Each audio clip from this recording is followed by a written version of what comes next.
2, report of the Office of the Control of Budget on the county government's budget implementation review for the first 3 months of financial year 2025-2026. The 14th report of the Public Service Commission on the status of compliance of the public service with values and principles of Article 10 and 232 of the Constitution. The annual report of the Public Service Commission for the year 2024-2025. The National Authority for the Campaign Against Alcohol, Drug Abuse, NACADA, 22nd edition of biannual report on the status of alcohol and drug abuse control in Kenya.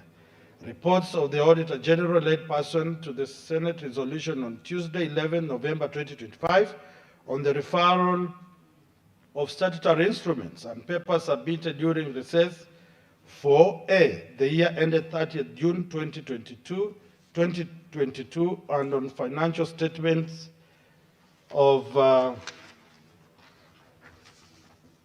Likoni Sub-County Level 4 Hospital, Mombasa County Government, Port Reitz Sub-County Hospital, Mombasa County Government, Tudor Sub-County Level 4 Hospital, Mombasa County Government, Coastal General Teaching and Referral Hospital, County Government of Mombasa, Habaswein Sub-County Level 4 Hospital, County Government of Wajir.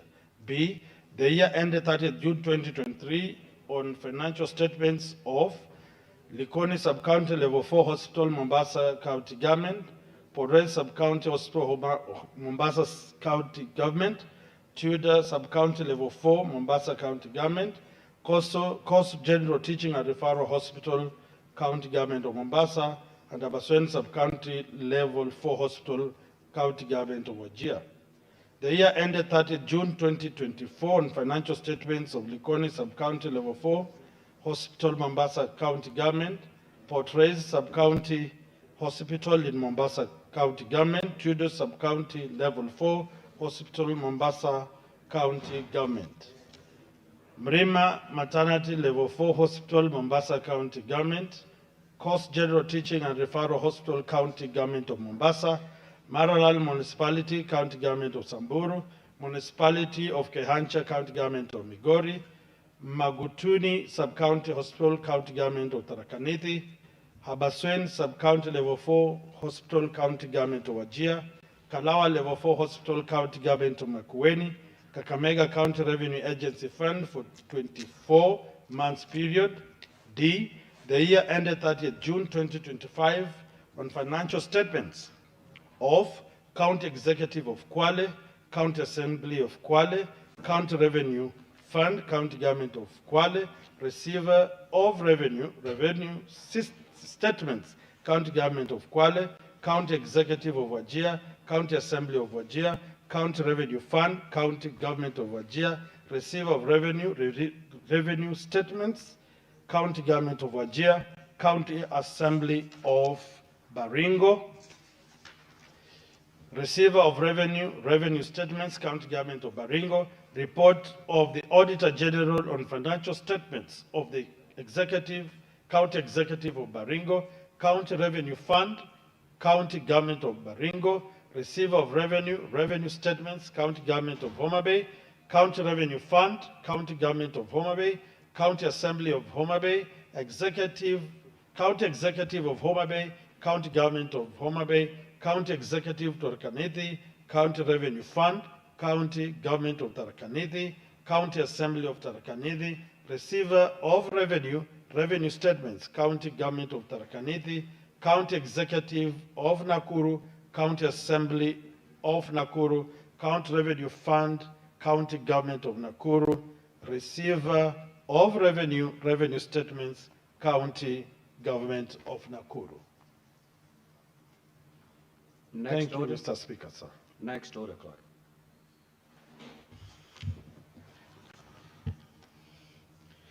Order number 6, notices of motion. The Vice Chairperson Mediation Committee on the coffee bill.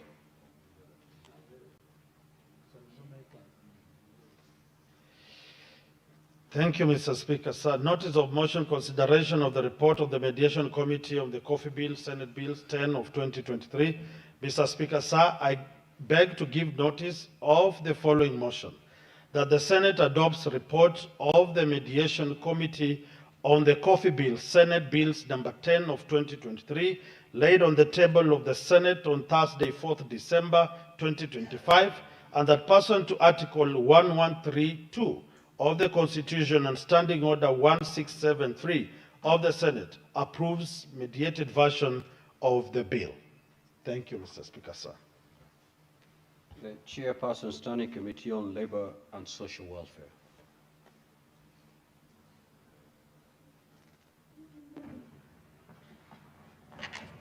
Which one is it? You have two papers today.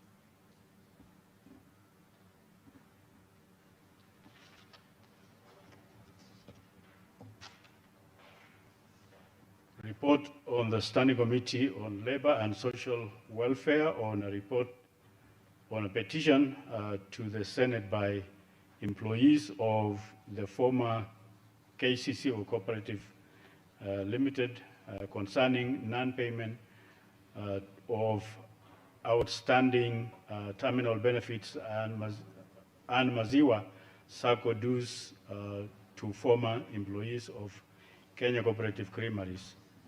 I beg to give notice of the following motion: that the Senate adopts the report on the Standing Committee on Labor and Social Welfare on petition on the Senate by the employees of the former Kenya Cooperative Creameries, KCC, concerning non-payment of outstanding terminal benefits to Maziwa Sacco dues to former employees of Kenya Cooperative Creameries Limited, laid on the table of the Senate on Thursday, 27 November 2025.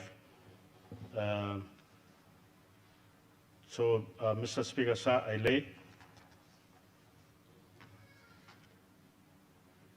Also report on the Standing Committee on Labor and Social Welfare on petition to the Senate by Mr. Titus Njoroge concerning the dismissal by the African Inland Church, AIC, of Kenya and non-payment of arrears owed to him.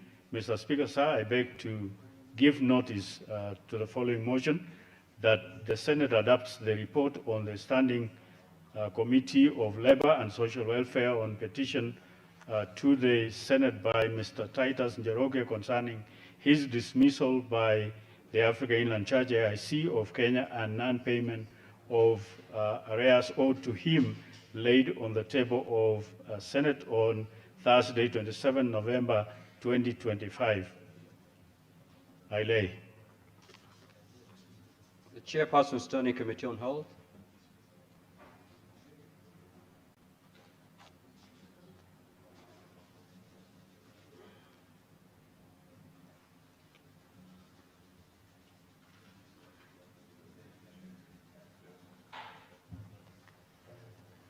Thank you, Mr. Speaker. I beg to give notice of motion for the report of the Standing Committee on Health on the county oversight and networking engagements to Mandera, Wajir, and Marsabit counties.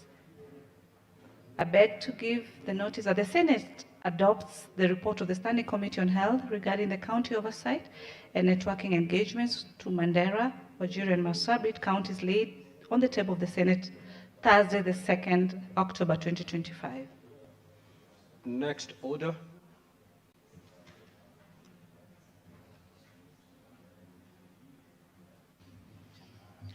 Order number 7, questions and statements. Statements pursuant to Standing Order 52-1, the Honorable Senator Essie Okenyuri.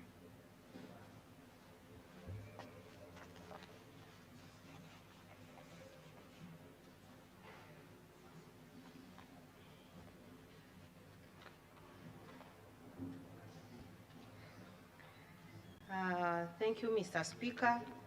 I have a statement on the 16 days of activism campaign against gender-based violence. Mr. Speaker, sir, I rise pursuant to Standing Order 52 to make a statement on a matter of general topical concern regarding the 16 days of activism campaign against gender-based violence, including femicide, which was observed in the country from 25th November to the 10th of December 2025 as a build-up towards the International Human Rights Day, commemorated annually on the 10th of December. Mr. Speaker, sir, the 16 days of activism is an international movement that is widely acknowledged as a means to raise awareness, build on the level of advocacy, and promote action to prevent all forms of violence against women based on gender. And last year's program offered an opportunity to reflect on the forms of violence against women, girls, men, and boys in Kenya. Mr. Speaker, while physical and sexual violence are the most visible forms of GBV in Kenya, other manifestations often remain overlooked and are underreported and socially accepted. These include economic violence, psychological abuse, digital and cyber violence, and harmful cultural practices such as forced and child marriage, female genital mutilation, and widow disinheritance.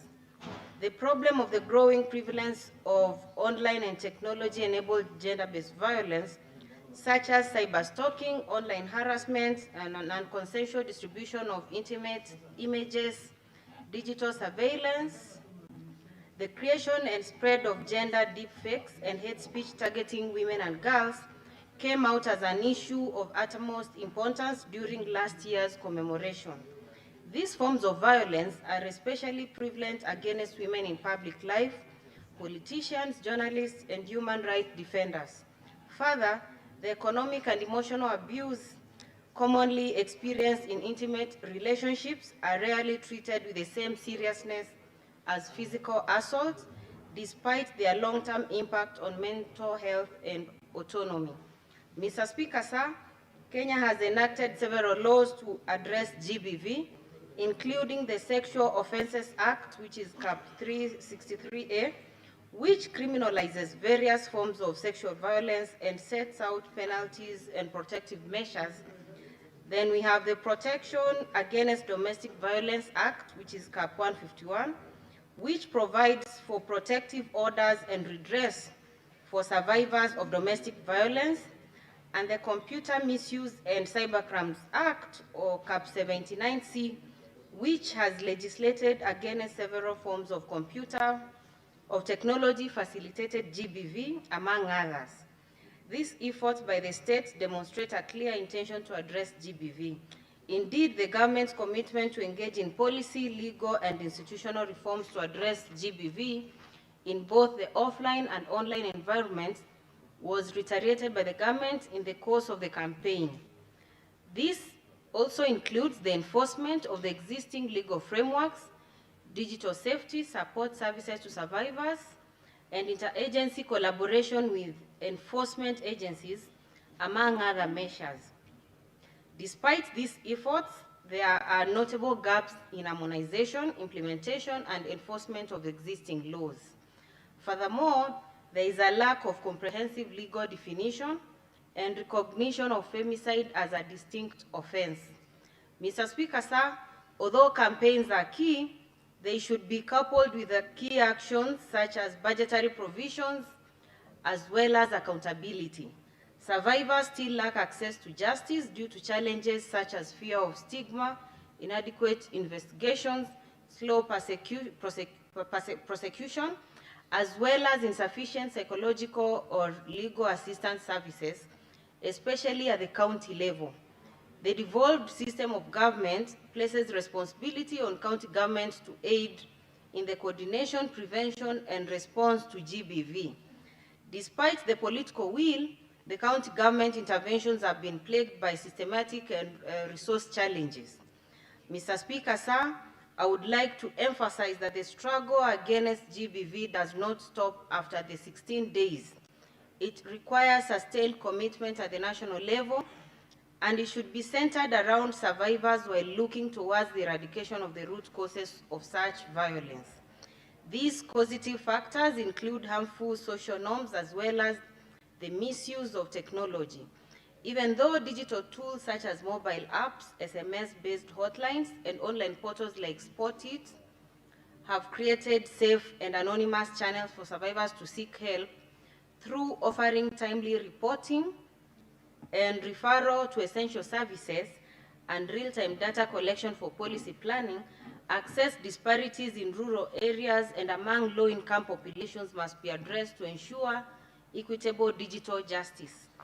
I therefore request the national government, through the relevant ministries and agencies, to regularly inform this House of the progress being made in the implementation of the promised reforms regarding the protection of its citizens in the cyberspace, improvement of the GBV data compilation, and ensuring the effective support of the counties in response to the cases.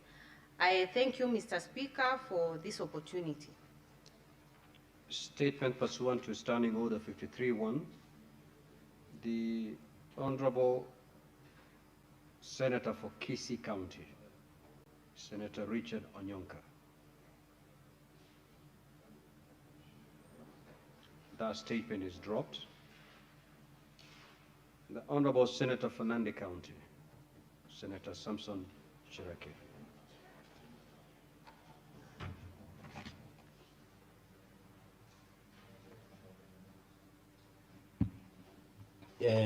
Thank you, Mr. Speaker.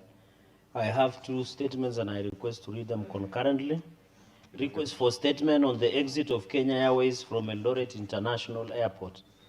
I rise pursuant to Standing Order 53-1 to seek a statement from the Standing Committee on Roads, Transport and Housing on a matter of national concern regarding the recent suspension of flights by Kenya Airways to Eldoret International Airport and the measures being taken to safeguard regional connectivity and economic development in the North Rift. Mr. Speaker, sir, the recent announcement by Kenya Airways to discontinue flights to Eldoret International Airport effective 30th March 2026 has raised widespread concern among residents, business leaders, and travelers in the North Rift region.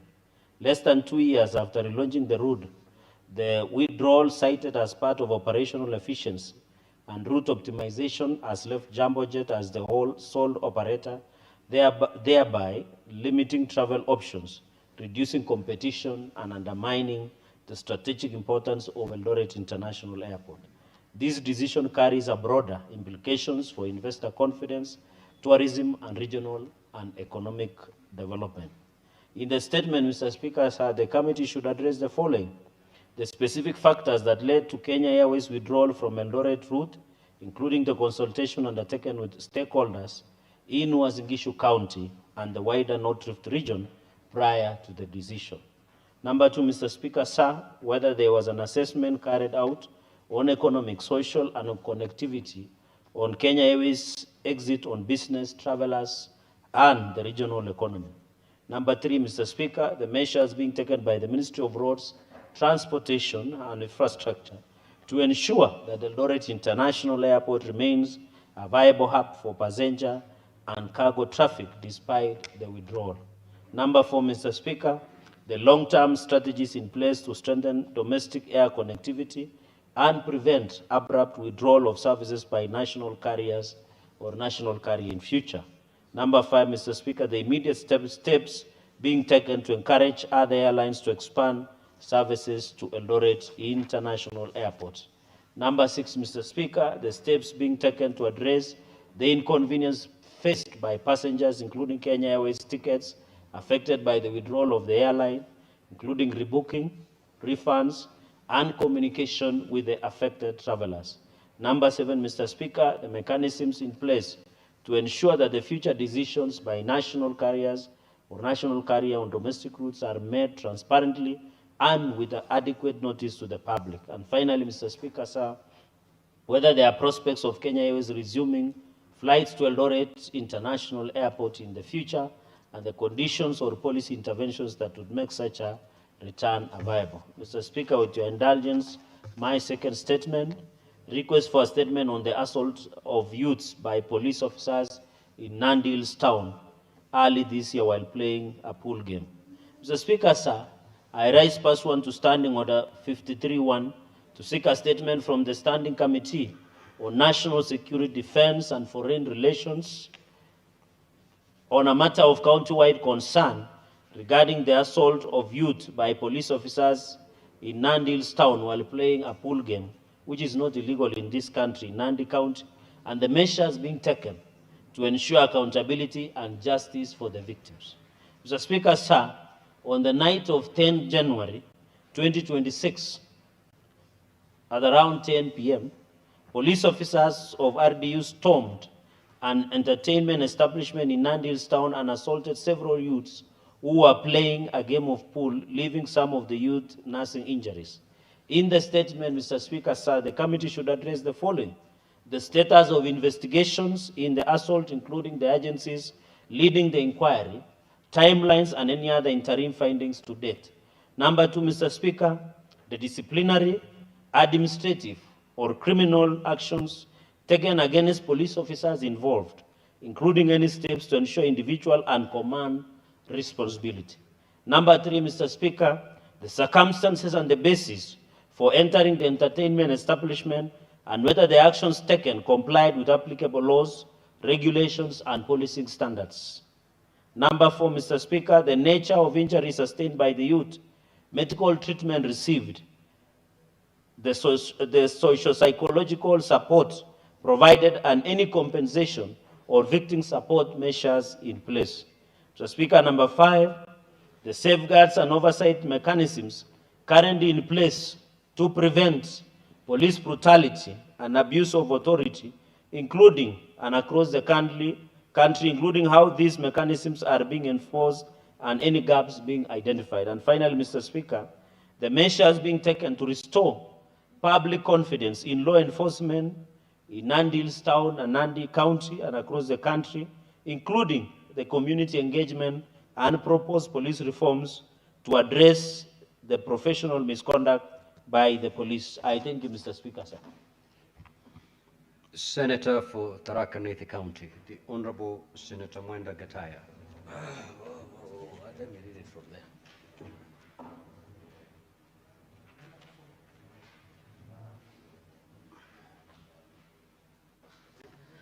Thank you, Honorable Speaker.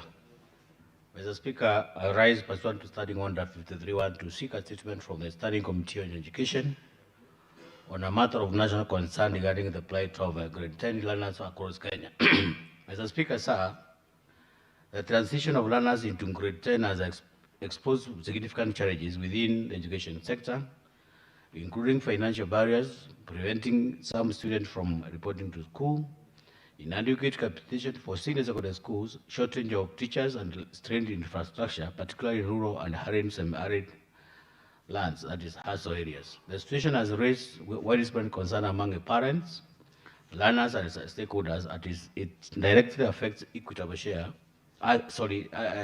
access to quality education and the successful implementation of the competency-based curriculum, CBC.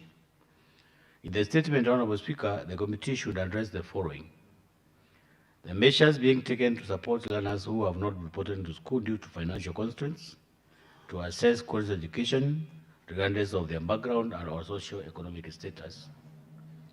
Number two, Honorable Speaker, the budgetary allocation for senior secondary school for the year 2025-2026 and indicate whether there are plans for an upward review of the senior secondary school capitation to address the shortage of running materials, higher admission costs, and infrastructure development. Number three, Honorable Speaker, the committee should also look at the strategies and interventions being implemented to ensure a smooth transition from grade 10 learners to senior secondary schools. Number four, Honorable Speaker, the committee should also look at the steps being taken to address the shortage of teachers in senior secondary schools and the expected timeline for resolving this challenge. The last one, Honorable Speaker, the committee should look at the mechanisms in place to improve infrastructure in senior secondary schools, particularly in hustle and rural areas. Thank you, Honorable Speaker. This is Senator Mwenda Gataya, CBS Member of Parliament, Senator for Tharaka Nithi County. Thank you. Senator for Kisumu County, the Honorable Senator Professor Tom Ojenda. He has 3 statements. Those statements are dropped. Now, Honorable Senators, I will allow, and that is pursuant to Standing Order 53.3, comments for not more than 15 minutes. Senator for Nairobi City County. Thank you, Honorable Speaker. Allow me to make some comments on the statement that has been sought by the Senator for Nandi regarding the assault on those young people who were playing pool in Nandi Hills. In fact, Chair, I think the entire country was in shock when those videos came out, that young people would just be hanging out, not breaking any law, within the confines and protection of the law, seemingly, and then police officers would come in and without any explanation or provocation, they would start physically assaulting those young people. And what is most heartbreaking, Honorable Chair, as far as I know, up to today, the police have not told us whether those officers who were involved in that particular incident have been arrested. Honorable Chair, Speaker, we have come to a place where now we're having certain conversations in this country. And we must remind ourselves of the sort of society that we wanted to build. When we pass this constitution guarantees certain things for all of us. We expected that we would be a country governed by rule of law, that we would have freedom, democracy, and equality and social justice here, as stated in the preamble of our constitution. Honorable Speaker, this House, following the Gen Z uprising, passed a certain motion as well, calling on the National Police Service to even review their operating procedures. Up to today, Honorable Speaker, nothing has been done to be able to address the concerns that Kenyans have with the way the police conduct themselves. We cannot live in a country like this, and Senator Cherargei, you have to agree with me, that we have to build a society where people are actually free. You can imagine, we are, in this agreement that we signed, the MOU, people think that that MOU was between ODM and UDA. It was an MOU to actually resolve the challenges of this country. Honorable Speaker, one of the things that we provided for there was to solve the question of youth unemployment, to sort out the question of officers who misbehave, and to protect and promote the livelihoods of young people. We have programs, for instance, that are going on to give young people seed capital to essentially do business. Now, some of the business these young people do is actually opening those pool places. So you have a situation where the government will give you money to start a business. But because all these things are not being done within a framework of democracy and freedom, the police can have the audacity to come to that business and do what they did in Nandi Hills. This is what we must cure, Honorable Speaker. Kenya has a software problem. It's not just about roads and beautiful stadiums. By the way, everybody should know that President Moi built stadiums also, but no one wants to go back to the life that we used to live under President Moi. That is just a fact. Because of the software, we have to go back to a country that is ruled by law, a democratic state, where people are free to be able to live their lives and to better themselves. I thank you, Honorable Speaker. Senator Morgo.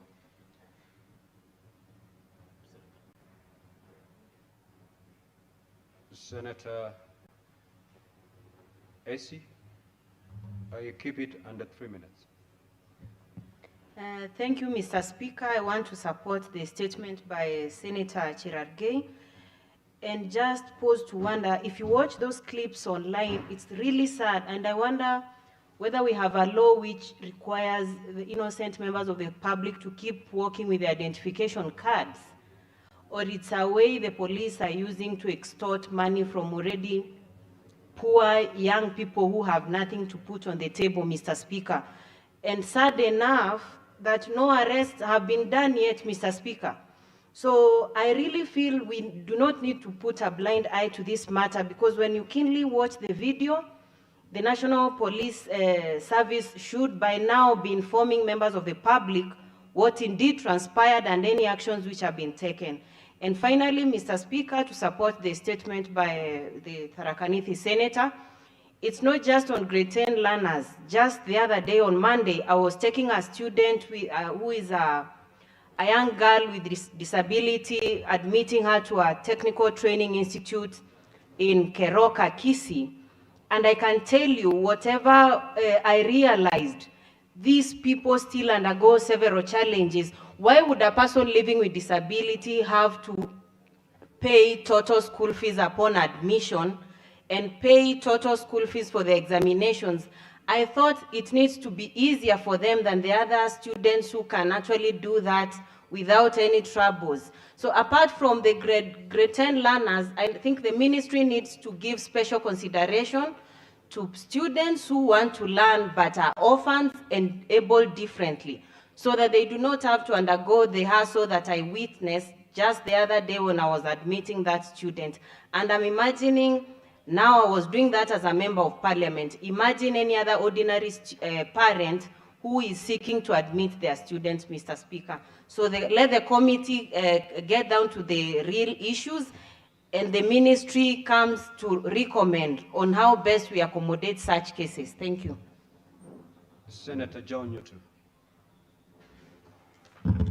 Thank you, Mr. Speaker, for this opportunity. I also rise to support Senator Charalge's statement, Mr. Speaker, regarding police brutality against some young men playing the game of pool, Mr. Speaker. This is something that must be condemned by any Kenyan who values the freedom that we have. Freedom to assemble, freedom to play whichever game and whichever hour, as long as, Mr. Speaker, it is within the licensed time of the particular facility where somebody could be playing this kind of game. And Mr. Speaker, the police should, if anyone has committed a crime, the police are trained to arrest and charge any such people who break any law, Mr. Speaker. I don't think in our laws that we have any particular provision where police can clobber people for no good reason, Mr. Speaker. And you remember that not too long ago, some police officers accompanied goons, Mr. Speaker, to Wetima ACK church somewhere in Othaya, in Nyeri County, Mr. Speaker. And this is a matter that must be arrested. And the police, basically the police commissioner, must be held answerable. Mr. Speaker, this statement, from this statement, it seems that the perpetrators of this particular crime have not been arrested so far. They have not been charged in court so far. The same happened to the perpetrators or to the attackers of Wetima ACK Church in Nyeri, Mr. Speaker. And to this date, none has even been called to record a statement. At least record a statement. Needless to say that these are actually people whose names and contacts were provided. The police has not taken any action against these lawbreakers, Mr. Speaker, and we cannot allow Kenya to slide into a police state, Mr. Speaker. That is why the Committee on National Security must deal with this matter very decisively, Mr. Speaker, and must, Mr. Speaker, in the wisdom of that particular committee, they must actually invite or summon both the Interior Minister, Mr. Speaker, and the police IG, because we cannot afford to continue with this kind of impunity, Mr. Speaker. Kenya shall not be turned into a police state under this IG, Mr. Speaker. And Mr. Speaker, it's also important that sometimes, because our president comments about topical issues, about matters happening in this country, even when they do not directly relate to him, we would also be glad to hear him say something about the attacks on these youth in Nandi Hills, about the attacks on churchgoers. Senator Karungo. Senator Karungo. Thank you very much, Mr. Speaker. I also want to support the statement by Senator Cherarke, because nobody deserves police brutality, because police brutality, Mr. Speaker, to a citizen is police brutality. Police brutality to a politician is police brutality. And we have been speaking about this, Mr. Speaker. And I want to support this by also informing the Senator for Nandi that after World War II, there's a German pastor by the name Martin Yamola who spoke out, Mr. Speaker, about the dangers of staying silent when others are being persecuted. And he actually said, first they came for the socialist, but I did not say anything because I was not a socialist. Then they came for the trade unionist. I did not say anything because I was not a trade unionist. Then they came for Wamunyoro and his people, but I did not say anything because I was not a Wamunyoro adherent. Now they have come to Nandi Hills, where the senator comes from, to his people. But I'm not going to keep quiet, Mr. Speaker, because police brutality is not acceptable, Mr. Speaker. So I will speak together with him to call the rogue police and to call the IG. You must take action. And also to remind him that the CS comes from the region. The CS who is in charge of this police comes from the region, Mr. Speaker. And he should also do something, because if you have the minister and you're being clobbered by the police, at least for us, or the people of Mount Kenya, we can say maybe he doesn't care. But if your people are being clobbered right, left, and center, when they're just playing a pool game, and they are not even a threat to anybody, Mr. Speaker, I think this CS and the IG should be called to order, because, Mr. Speaker, nobody deserves to be assaulted by the police. And on the issue of education, a statement that was brought by Senator Mwenda of Tharaka Nithi, I should tell him he shouldn't worry, Mr. Speaker, because the president, together with the deputy president, they have said education is free. I don't know why we have this statement here, Mr. Speaker, saying why people are not going to school without school fees. The president and the deputy president, who comes from Tharaka Nithi, they have already announced in public that if you do not have school fees, go to school. That is declaring education free of charge, Mr. Speaker, because we do not have money. Nobody has money.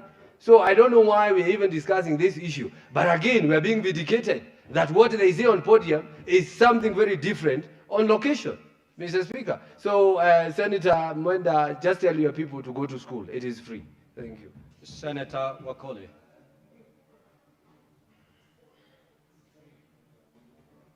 Thank you, Honorable Speaker, for this opportunity for me to weigh in on the matter of police brutality and arbitrary arrests of young people.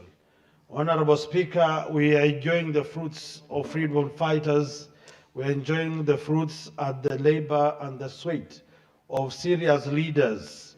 Not long ago, we buried our enigma, Raila Amolo Odinga. We buried Mheshimiwa Wamalwa Kijana. We buried my good friend Lawrence Sifuna from Bungoma. These are people who fought for the freedom of speech, freedom of association, and freedom of movement. What we all saw the other day in Nakuru, in Nandi, is something that cannot be accepted in the 21st century. It's something that shows that the training of our police officers is a problem. That a human being with a family, with all his mandibles, can brutally assault young people enjoying themselves, the freedom we fought for this country. I want to request the Inspector General that such officers should be deployed somewhere else where their energies can be fruitful to this country, but not when young people are investing in talent, cohesion, and integration, and equally enjoying the sweet drinks that our people produce in the villages. Honorable Speaker, it reminds me of another incident in Nyeri, where police officers openly shot at people and at a person specifically, and the person died. What kind of country are we living in? We are supporting the president to a trajectory that he has promised, that we shall all go to the promised land. What is the place? Singapore. But you realize the police officers want us to go to Zayuni, Honorable Speaker. It is not acceptable. We want to work with the president headed to Singapore. So I want to request the Inspector General and his soldiers, boot soldiers, to give us space to support the president, to go to Singapore, to make this country a very good place. And I want to finally, Mheshimiwa Speaker, to talk about an incident that happened in Bungoma. We lost a DVC, Professor Siamba. The comrades of the university and the neighbors were up in arms. And as they were lighting candles, mourning, the police officers raided those comrades with tear gas. allowing the comrades to scamper and scatter while mourning. What is it that they were trying to cover up? Is it a unity of the administration and the police to curtail the people from traditionally mourning their legend? Senator Mogeni. Yes, Mr. Speaker. You ought to have gathered your thoughts and condensed them within 3 minutes. Senator Mogeni. Yes, Mr. Speaker, I want to join my colleague senators in condemning this issue of police brutality. Mr. Speaker, we enacted a new constitution in 2010, and the aspirations, the spirit of Kenyans was to create a free, democratic society. And in that constitution, Mr. Speaker, there are rights, enshrined rights in that constitution, Mr. Speaker. One of them, Mr. Speaker, is to ensure that you don't subject our youths to any inhuman treatment, Mr. Speaker. How can police officers, who should be civilians in police uniform, harass youths playing pool, Mr. Speaker? And Mr. Speaker, as a student of constitutional law, the Constitution in Article 240 has created a National Security Council. And Mr. Speaker, the National Security Council is chaired by none other than the President of the Republic of Kenya. And it says, Mr. Speaker, that that National Security Council has supervisory powers over the national security organs. Mr. Speaker, why can't we see internal disciplinary action against these police officers? Why can't we see investigations that can lead to prosecution, Mr. Speaker? Kwani, in this country, has our constitution taken a tea break, Mr. Speaker? We have turned Kenyans, anytime they see policemen, they have to become athletic. And that's why they're even going to Nandi to try and see if those youths are athletic enough. We can't live in such a society, Mr. Speaker. That's why, Mr. Speaker, this afternoon we should all speak in one voice, Mr. Speaker, and tell our police officers that we want to live in a society that is more free, Mr. Speaker. We don't want to be brutalized by our police officers, Mr. Speaker. The question I'm asking, honestly, if a crime has been committed, like what we saw, how long does it take before we see action? Is it 1 year, 2 years, 3 years? How long does it take, Mr. Speaker? By now, heads should have rolled. What can we explain to this country if the same police officer repeated the same crime tomorrow in Nairobi? Because transferring is not a disciplinary action, Mr. Speaker. Those who cannot live up with the freedoms that are guaranteed to Kenyans in our constitution can quit. They can also go and sell mandazi elsewhere, Mr. Speaker. I support. Senator Onyonka. Senator Richard Onyonka. Thank you, Mr. Speaker. I am happy to be back in this house, and I'm happy to see you and my colleagues back in this house. I just wanted, Mr. Speaker, to contribute to the motion, the statement that my leader, Honorable Cherargei, has brought. But, Mr. Speaker, the message that I had, and I listened to Honorable Karungo, I wish he was still in the room. You know, Mr. Speaker, our colleagues, anytime we are at the advantaged position, and particularly when we're in government and we see people being violated, we clap about it and laugh. We say, I remember before Karungo and Waminyoro had disagreed with the president, and that is the time we were talking about very painful things about our country and how our behavior was. Mr. Speaker, any violation, minimum or otherwise, which is violated against an individual who is either next to you or very far from you, there's a possibility that violation will come back to you. So the truth and the honesty about our security situation in our country is that there should be reasonableness, there should be fairness, there should be no bias, there should be no weaponization of security in the Republic of Kenya. Whether the young men were actually playing pool and they came from in Kisii, some place called Kebirigo, or whether they came from Nandi. That was a very sad picture. The optics of it were not good.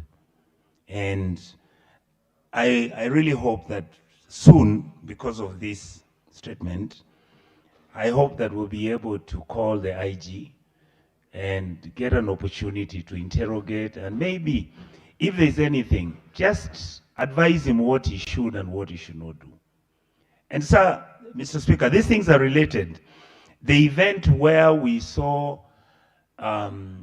individuals with guns shooting bullets outside a church, where, because Honorable Gachagua was in that church, and the truth is Honorable Gachagua has disagreed with the president and the government. But we should be magnanimous enough as leadership to agree that we who are in the opposition should be allowed to run our mouths. We should be allowed to say whatever we say. We should, so long as it's within the law, so long as I don't violate anybody's dignity, anybody's respect, so long as I'm not petty, Mr. Speaker, I should be allowed. Because the... Senator Wamatenga. Thank you very much, Mr. Speaker, sir. Let me also add my voice into supporting the statement by Senator Fernandes, Senator Chilagay. Indeed, Mr. Speaker, sir, it is very sad that you see the brutality of the police meted out to young people. Mr. Speaker, we are living in a generation where we should be having utmost tolerance. Mr. Speaker, sir, I want to concur with Senator Chilagay that indeed the kind of police force we are having, though some, Mr. Speaker, become log, they are spoiling the name of some of the very good servicemen and servicewomen we have in this country. And therefore, Mr. Speaker, it is imperative that we as a House stand and condemn whichever brutality comes from the police, because it is the unit, the force that we've been entrusted with the security and safeguarding national interest. Mr. Speaker, sir, allow me also to weigh in on the matter of attacking worshippers, Mr. Speaker. In the 21st century, it is indeed very sad, Mr. Speaker. It does not matter which side of political divide you are in, but you cannot subject our families, kids, women, and old men into this kind of torture, into this kind of tormentation, because we are far, Mr. Speaker, away from that kind of politics. Having said that, Mr. Speaker, it is also important to look at the structural training that we give our police unit. Mr. Speaker, I want to say that we need to look at the training that we give. 9 months in Kiganjo, Mr. Speaker, and then no other training, Mr. Speaker, is too little. We must therefore, Mr. Speaker, embark on retooling like we are doing with the teachers, retooling our police so that they know they are not only a force, but they are a service that is supposed to help the common mwananchi. And as my colleague has said here, in the journey to go to Singapore, Mr. Speaker, we must do away with police brutality. Mr. Speaker, I support. Senator Munyihaji. Asante Mheshimiwa Spika kwa kunipa fursa hii kuchangia maombi ya taarifa yaliyoletwa bungeni na Seneta Nandi, Seneta Chiragei. Mheshimiwa Spika, ukatili wa polisi imekuwa ni jambo la kawaida katika nchi yetu, na mwaka huu kumekuwa na matukio mawili ambayo yanaonyesha kwamba ukatili huu unaendelea katika nchi yetu, licha ya kwamba tuna katiba mpya, licha ya kwamba tuna taasisi huru ya kusimamia mambo ya polisi, na licha ya kwamba nchi tayari ilikuwa imekemea swala hili hapo nyuma. Mheshimiwa Spika, kitendo kilichotokea kule sehemu za Nandi ambapo vijana walikuwa wanajivinjari na kucheza mchezo wa pool ni kitendo cha kinyama sana. Hayo maswala kwamba mtu atembee na kitambulisho ni maswala yalipitwa na wakati, Mheshimiwa Spika. Hiyo ilikuwa ni wakati wa kabla ya uhuru, ndipo hapo walikuwa wanatembea na kibali ama kipande kile, ukiulizwa na polisi unaonesha kipande chako. Kwa hiyo Mheshimiwa Spika, ipo haja ya waziri muhusika kuja katika bunge hili na kuweza kueleza ni sababu gani unyama ama ukatili wa polisi unaendelea katika nchi yetu, wakati tuna katiba ambayo inatoa uhuru kwa wananchi, inatoa uhuru kwa watu walioko katika nchi hii kufanya mambo yao bila matatizo yote.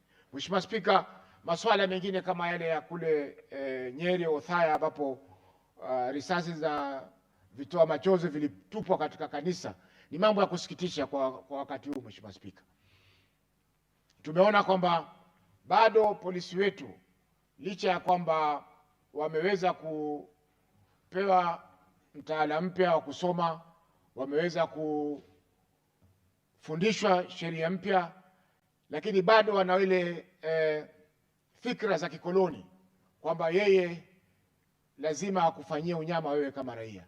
Mheshimiwa Spika, mengi yanatendeka sehemu nyingi ambazo hayatokei katika vyombo vya habari wala hayaelezwi katika social media. Kwa Mheshimiwa Spika, naunga mkono statement hii, na komiti husika lazima ilivalie njuga jambo hili, waweze kuhakikisha kwamba wanapata ukweli wa mambo haya, na wale ambao walidhulumiwa wameweza kupewa ridhaa, na wale polisi ambao walitenda kitendo hicho cha kinyama waweze kuchukuliwa hatua za kisheria. Asante Mheshimiwa Spika. Senator Abbas. Thank you, Honorable Speaker.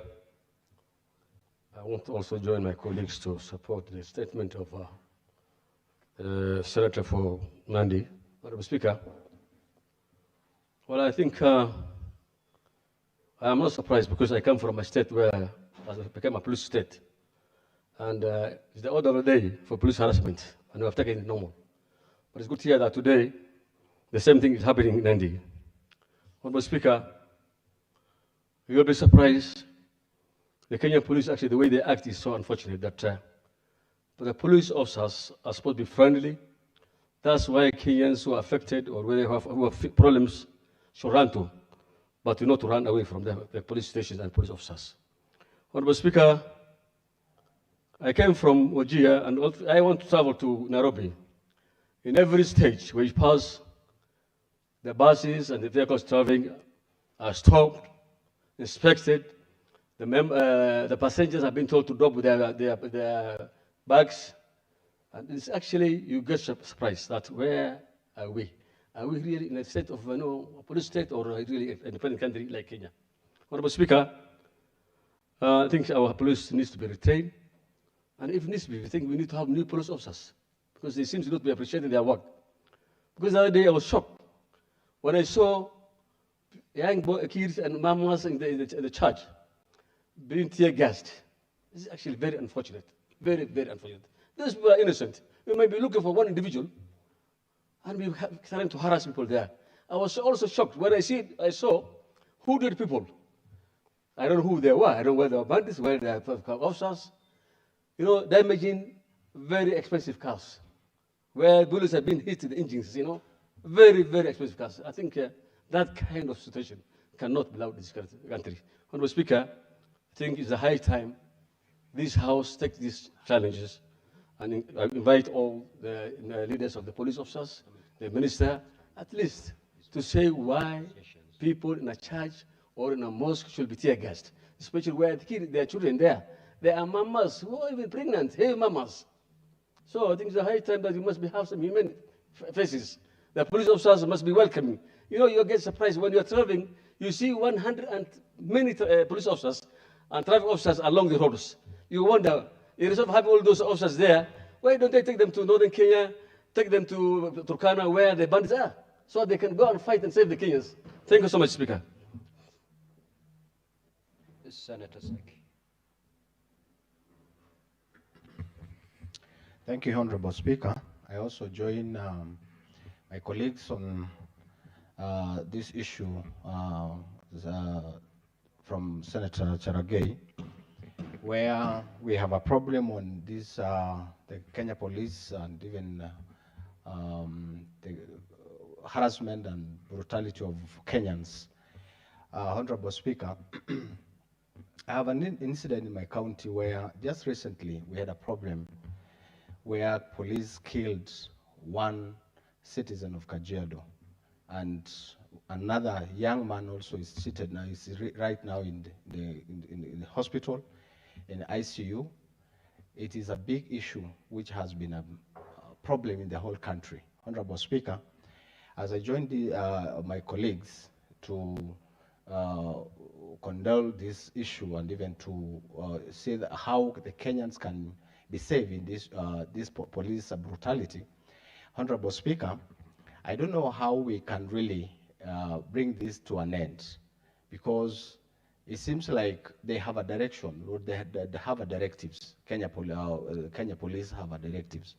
The IG seems not to be very cognizant to what is happening to Kenyans, and we are losing young men, people, this republic, and there is it seems like that nothing is happening, Honorable Speaker. I don't know if it will be enough for the committee to sit down with the IG, the DCI, the NIS, and whatever, all the national security personnel. But I think this is something that has been a big problem. I don't know if it has been given a directive from more office than the one from the IG, but we don't know who is giving directives, Honorable Speaker, to kill Kenyans. We don't know. It is a problem. It's a nuisance. It is something that we cannot understand, because in a scenario where we have a problem in Kajiado, in a place in Kitengela, one of the restaurants in Kajiado, police officers just shoot young men who are just taking their own leisure times in a pub, without even any directives, without any problem. And up to now, none of them has been arrested. The same case to where we sometimes we've seen when the Honorable Rigathi Gachagua attended her church service. There is a lot of problems, and I think much will be done by the committee. But Senator Omtata.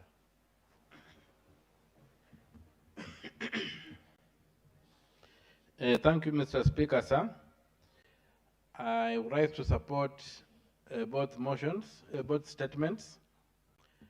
On the first statement by Senator Cherargei, I think we should look at the entire architecture of the militarization of the Kenya Police.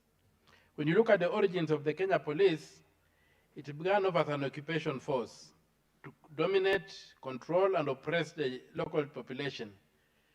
That culture has not been removed. At independence, the same culture remained, and you will see that it seems to have gotten worse when the KDF invaded Somalia. The Kenya Police began acquiring a militaristic character. If you look at our police today, they are attired in jungle attire. When the Inspector General of Police came to this house, he was wearing fatigues, military fatigues, jungle fatigues.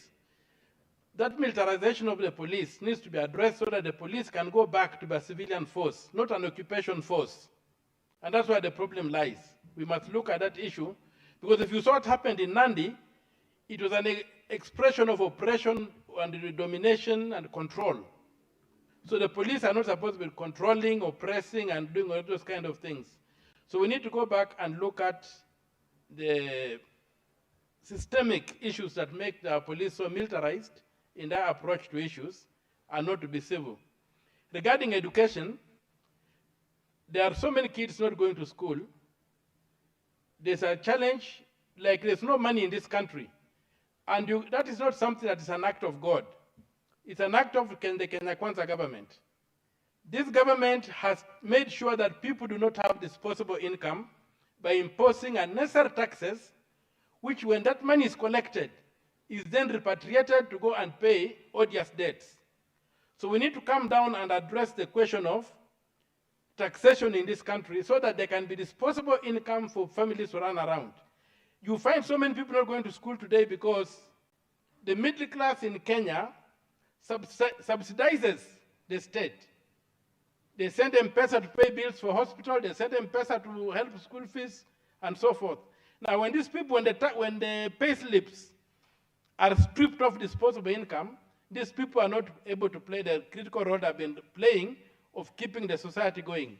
So it's the tax regime that has been imposed by the Kenya Kwanza government that's at the heart of the lack of money in people's pockets, the failure to take kids to school, and etc. Thank you, Mr. Speaker, sir. Senator Osotsi. Thank you, Mr. Speaker, for the opportunity to also raise my concern about the harassment of youth by police officers in Nandi Hills. Mr. Speaker, it's so unfortunate that this police force that Kenyans have tried their best to make it a service through the Constitution of 2010. Mr. Speaker, this police force, even with the investment to make it a reformed force, it is getting worse and worse. A situation where police officers can get into a private club and beat up the youth or do all manner of things, Mr. Speaker. This is not something that should be happening in this country, Mr. Speaker. These are things that have happened in failed states, not in a democratic state like Kenya. And Mr. Speaker, maybe we need to go back and ask ourselves, the police force that we wanted, the police service that we wanted, the police service that we even put in the Constitution and say this police service commission is going to be independent. Even we put there IPOA, which is supposed to oversight the police service commission, and nothing seems to be working. We must ask ourselves why. Why is the police not able to serve Kenyans well and serve Kenyans as a service and not a force? I think that is a big question that we need to ask, because we have cases like these ones, many across the country, Mr. Speaker. You saw the other day police entering a church and throwing tear gas in churches. The other day you saw police trying to stop meetings. But Mr. Speaker, I want to say this weekend, me and Senator Nairobi, Senator Sifuna, we applauded the police in Busia, Mr. Speaker, because the governor of Busia tried to stop our meeting in Busia town. And the people said we will have the meeting. And the police were there to escort us very peacefully. The police were there to give us protection. I think in the midst of all this, let me also thank the police for the conduct of Sunday, when they welcomed us in Busia, when they protected us, and when they guided us to the venue of our meeting. That is the force that this country needs, not a police force or a police service that is there to harm. Next order, clerk.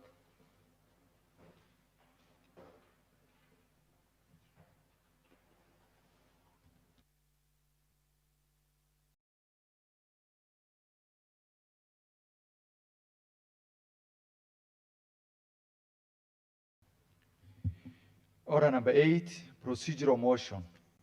Limitation of debate on motions.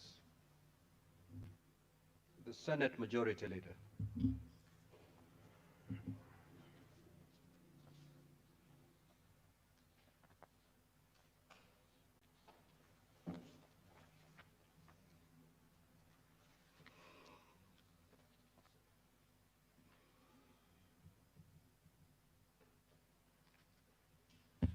Honorable Speaker, I beg to move that pursuant to Standing Order 111, the Senate resolve that debate on a motion not sponsored by the majority or minority party or committee shall be limited in the following manner: a maximum of 3 hours with not more than 20 minutes for the mover, 20 minutes for the majority party official responder, 20 minutes for the minority party official responder, and 15 minutes for each other senator speaking. And further, that 15 minutes before the time expires, the mover shall be called upon to reply. I move. Seconder. Honorable Sigay.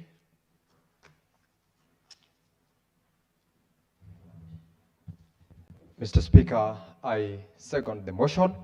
And while I second the motion, Mr. Speaker, I wish to appreciate the limitation of time to the extent of members being allowed to take certain timeline because of the business that is existing in the House and for purposes of ensuring that we also are able to transact whatever businesses that are placed in order paper or which are placed before the House within a reasonable timeline. And Mr. Speaker, I beg to support.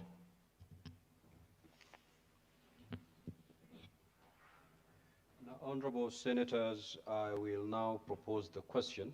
Senator Wakoli, take your seat.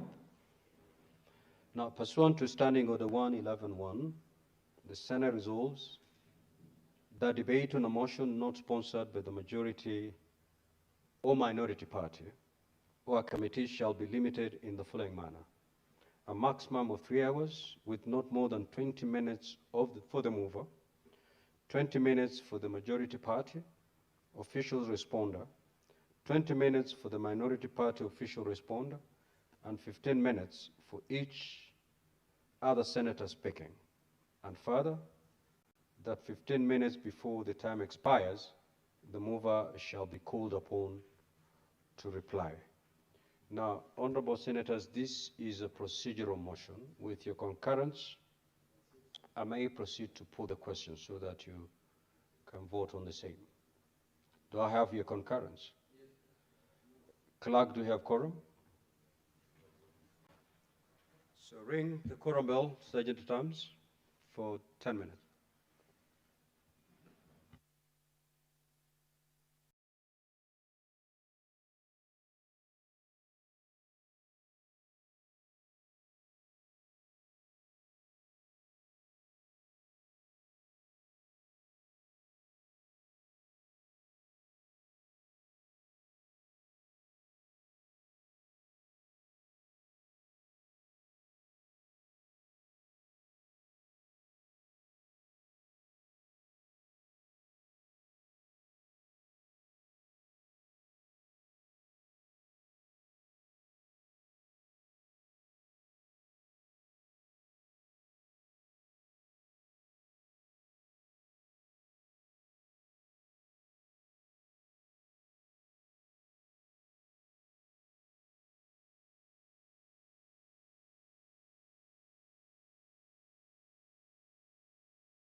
clerk, please continue ringing the quorum bell for another 5 minutes.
Order, honorable members. Senator Ledama, take your seat. Senator Kajwang, take your seat. Senator Okinyuri, take your seat.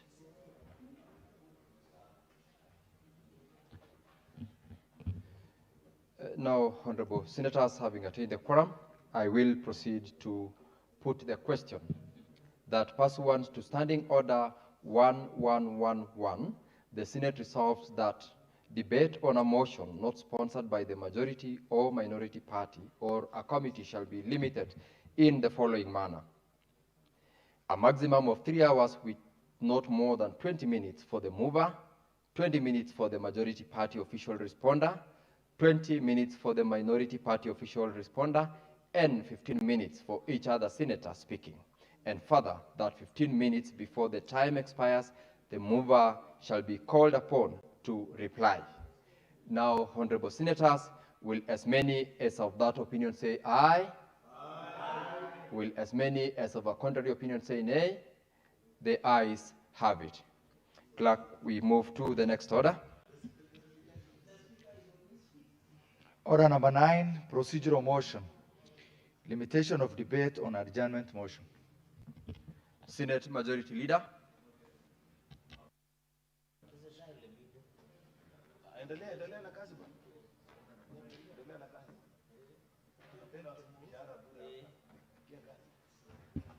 Order, members. I beg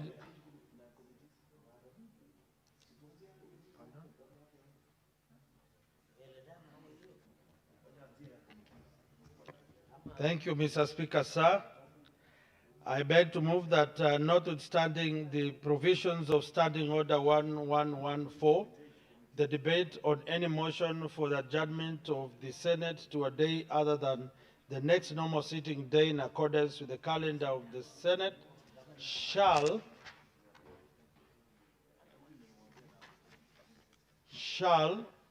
be limited to a maximum of 2 hours with not more than 15 minutes for each senator speaking, after which the Senate shall adjourn without question put, provided that when the period of recess proposed by any such motion does not exceed 9 calendar days, the debate shall be limited to a maximum of 30 minutes and shall be confined to the question of adjournment.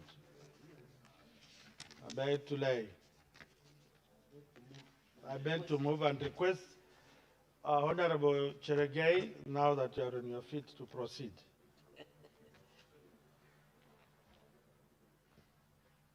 Mr. Speaker, as I beg to second, and since this is a procedural motion and colleagues to have time to vote on it, we can dispose and proceed to other matters on the order paper.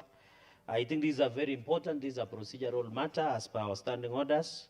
Mr. Speaker, with those many remarks, I beg to second. Thank you, Mr. Speaker. Senate Majority Leader, Senator Ledama, please take your seat. Honorable Senators, this being also a procedural motion, I will proceed to just propose the question that notwithstanding to provisions of Standing Order 114, the debate on any motion for the adjournment of the Senate to a day other than the next normal sitting day in accordance with the calendar of the Senate shall be limited to a maximum of 2 hours with not more than 15 minutes for each senator speaking, after which the Senate shall adjourn without question put, provided that when the period of recess proposed by any such motion does not exceed 9 calendar days, the debate shall be limited to a maximum of 30 minutes and shall be confined to the question of adjournment.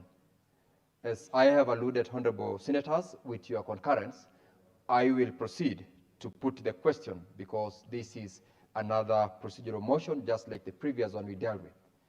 I believe we are in concurrence. I will proceed then, honorable senators, to put the question that notwithstanding the provisions of Standing Order 114, the debate on any motion for the adjournment of the Senate to a day other than the next normal sitting day, in accordance with the calendar of the Senate, shall be limited to a maximum of 2 hours with not more than 15 minutes for each senator speaking, after which the Senate shall adjourn without question put, provided that when the period of recess proposed by any such motion does not exceed 9 calendar days, the debate shall be limited to a maximum of 30 minutes and shall be confined to the question of adjournment. Now, honorable members, will as many as of that opinion say aye? Aye. Will as many as of a contrary opinion say nay? The ayes have it. Clerk may call the next order. Order number 10, procedural motion. Limitation of debate on the motion on the President's address to Parliament. Senate Majority Leader, proceed to move. Thank you, Mr. Speaker. Sir, Honorable Speaker, I beg to move that pursuant to Standing Order 27.6, the Senate resolve that the debate on the motion on the President's address to Parliament shall be limited to a maximum of 3 sitting days with not more than 15 minutes for each senator speaking, excluding the mover in moving and replying, who shall be limited to 30 minutes in either case, and that the Senate Majority Leader and Senate Minority Leader shall be limited to 30 minutes each. I beg to move and request Honorable Cherargei to second.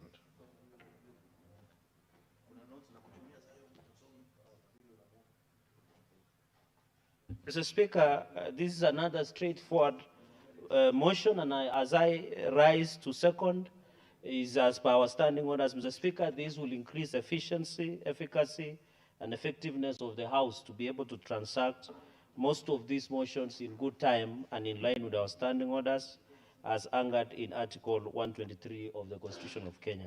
Mr. Speaker, I beg to second.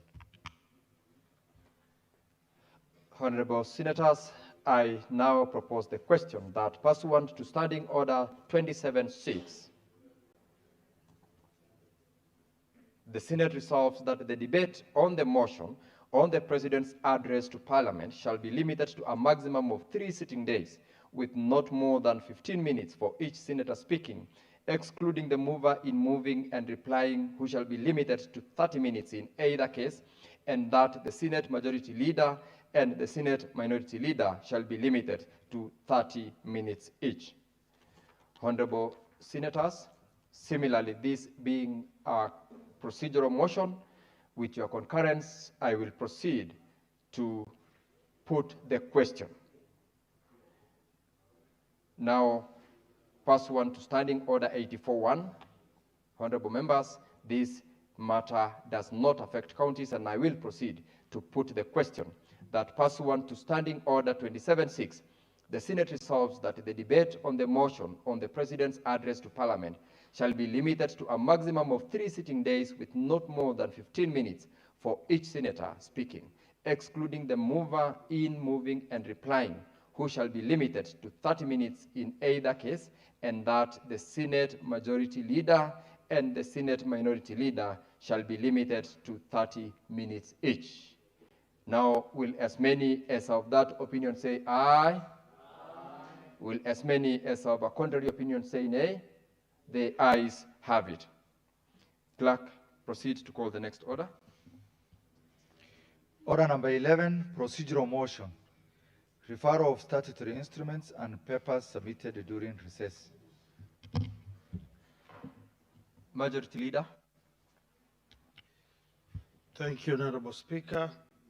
Mr. Speaker, sir, I beg to move that the Senate resolves that during the short and long recess of the 5th session of the 13th Parliament, where any statutory instrument or paper is transmitted for tabling in the Senate, and the Speaker determines that the statutory instrument or paper is of priority, the Speaker shall forthwith refer the statutory instrument or paper to the relevant committee for consideration, and the statutory instrument or paper shall be deemed to have been tabled before the Senate, and the Speaker shall report the statutory instrument or paper to the Senate and cause the statutory instrument to be tabled in the Senate in accordance with the provisions of Section 11 of the Statutory Instruments of Instrument Act number 3 of 2023, and the paper to be tabled before the Senate at its next sitting.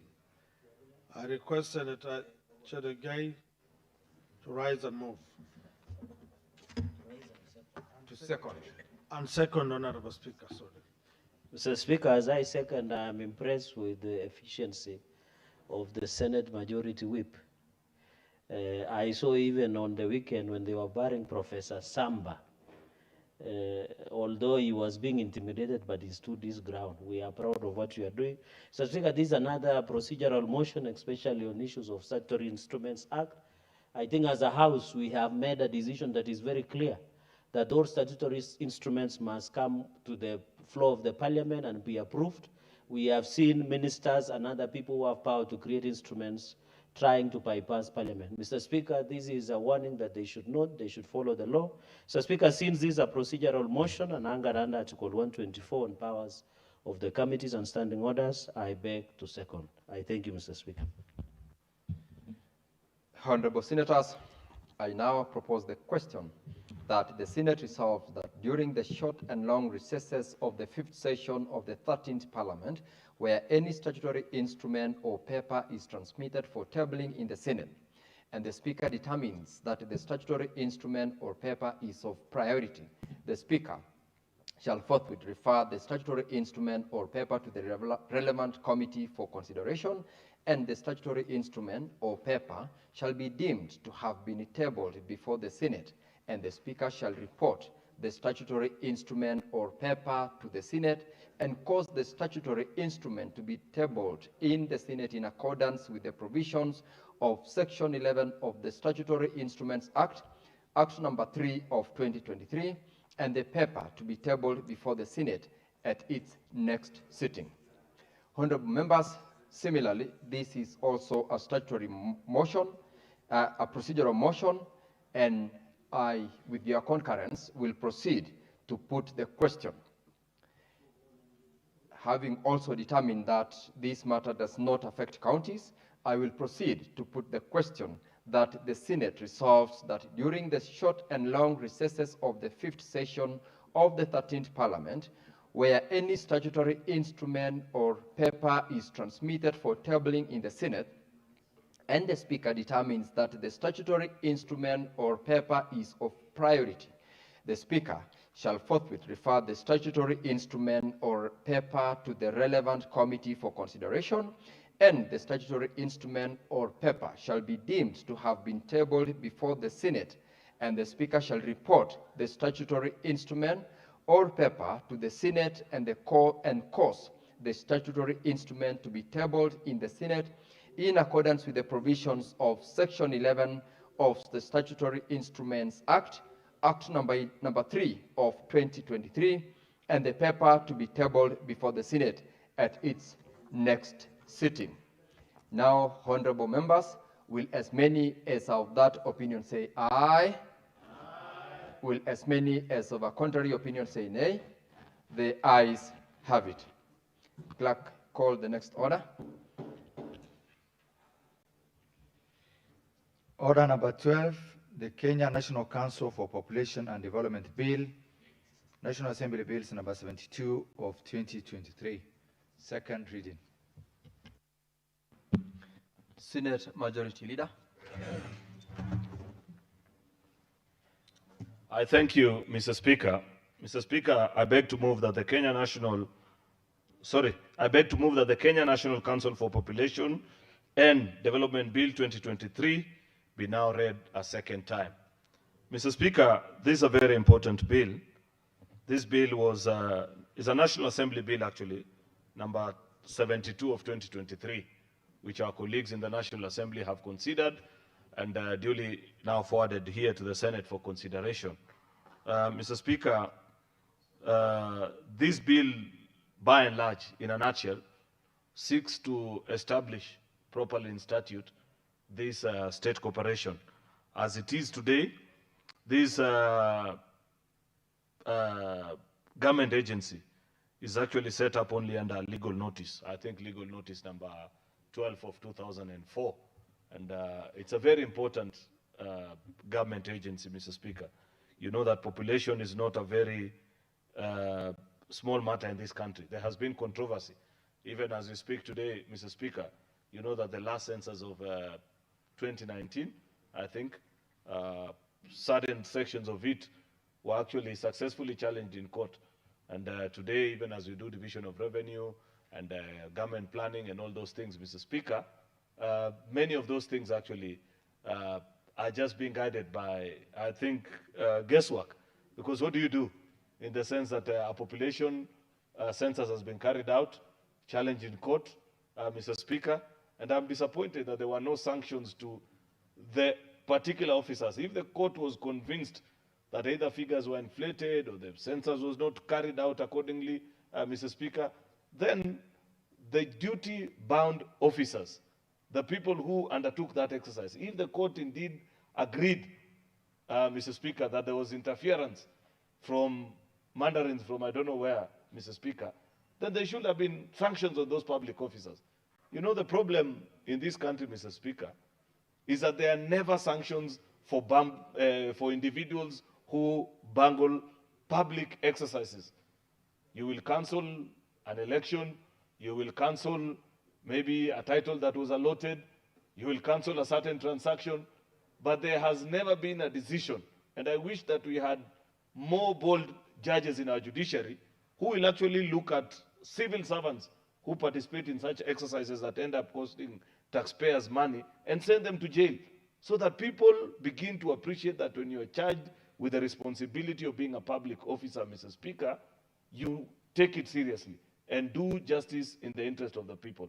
Mr. Speaker, that was just a small deviation, because I thought about the people that come specifically, say, from those counties that are affected by the ruling on the population census of 2019, Mr. Speaker, and the anxiety and injustice that they continue to suffer today, so long as the government has never provided remedial measures on how to resolve that particular matter. And the courts also, in their wisdom or lack of it, as they say, Mr. Speaker, never gave direction actually on how that matter needs to be handled, or at least none that I'm aware of. Probably, maybe it may have been spoken. It's not a matter that I've followed closer to the detail.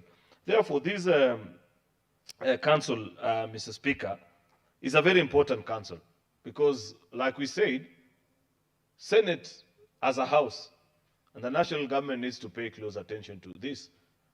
Each time we discuss the annual division of revenue, and more particularly once every 5 years, Mr. Speaker, when we do the basis for revenue sharing across the county, we look at all these matrices, including population survey, Mr. Speaker, poverty index, and all these matters.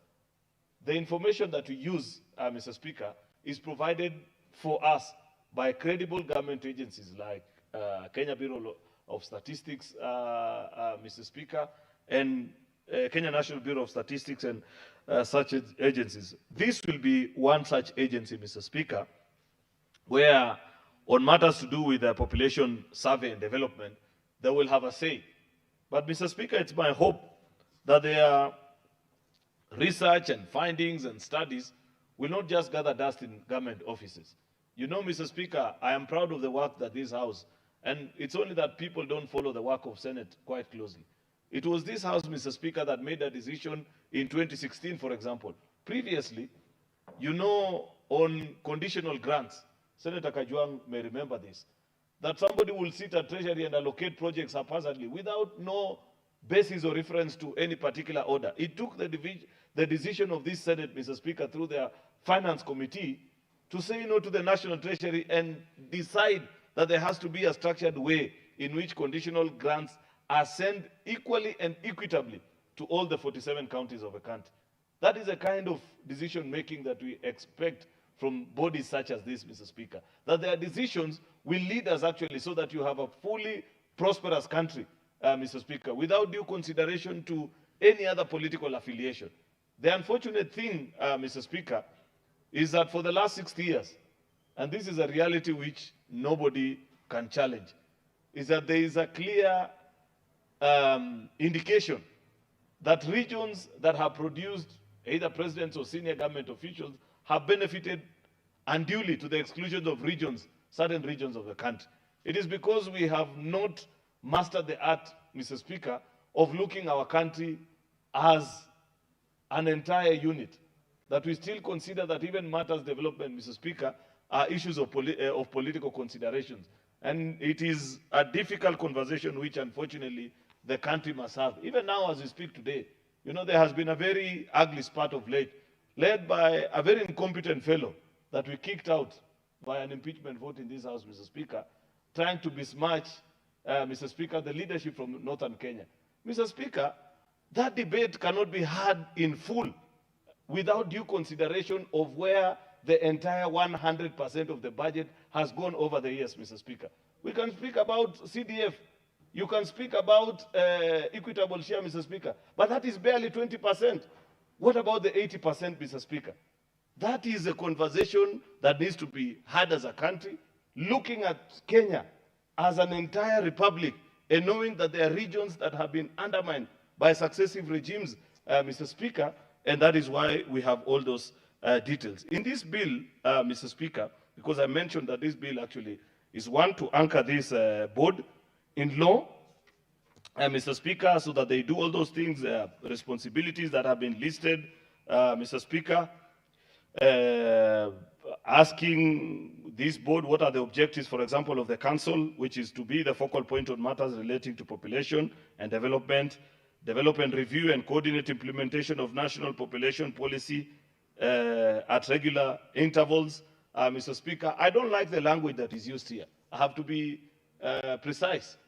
And I hope the committee that looks into this matter, I don't know which committee will eventually, I think this must be Labour. And I saw Senator Murgor earlier, but he's not here, Mr. Speaker. They must get the submissions from, Mr. Speaker, the national government on which body will eventually carry out the national census and what will be then the responsibility of this board, Mr. Speaker, complete with clarity, because the language that is used here doesn't provide specificity on this particular topic, Mr. Speaker. Because when you say you are a focal point, Mr. Speaker, what do you mean? What is the relationship between this and KNBS, Mr. Speaker? Will they do it jointly?